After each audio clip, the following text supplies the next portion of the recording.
بسم اللہ الرحمن الرحیم۔ یہ شیخ محمد ہیں مراکش سے، اور انہوں نے قرآن مجید حفظ کیا ہے اس تختی سے، اور اس تختی کو بہت سے آپ نے افریقہ کے ملکوں میں دیکھا ہوگا کہ بچے لے کے بیٹھے ہوتے ہیں اور وہ قرآن مجید اس پہ دہرا رہے ہوتے ہیں۔ تو ایک عرصے تک میرے ذہن میں یہ تھا کہ شاید ان ممالک میں ابھی تک لوگوں کے پاس اتنی استعداد نہیں ہے کہ وہ قرآن مجید کا نسخہ خرید سکے۔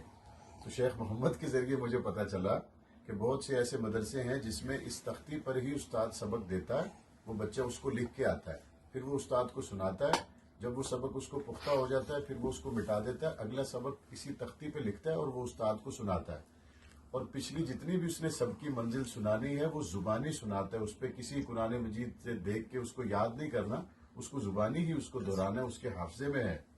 اور اس تختی پر انہوں نے 10 سپارے قرآن مجید کے حفظ کیے، یعنی ان کو ایک ایک رکوع کو لکھا، پھر اس کو مٹایا، پھر لکھا، پھر مٹایا۔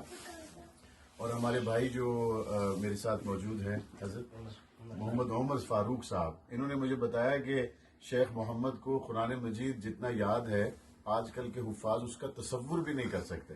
تو یہ ایک بڑا خوبصورت پرانا طریقہ ہے جو میں نے آج پہلی مرتبہ اس تختی کو دیکھا، اس پہ قرآن مجید کا ایک رکوع سے زیادہ کا حصہ لکھا ہوا ہے جو شیخ محمد نے خود لکھا۔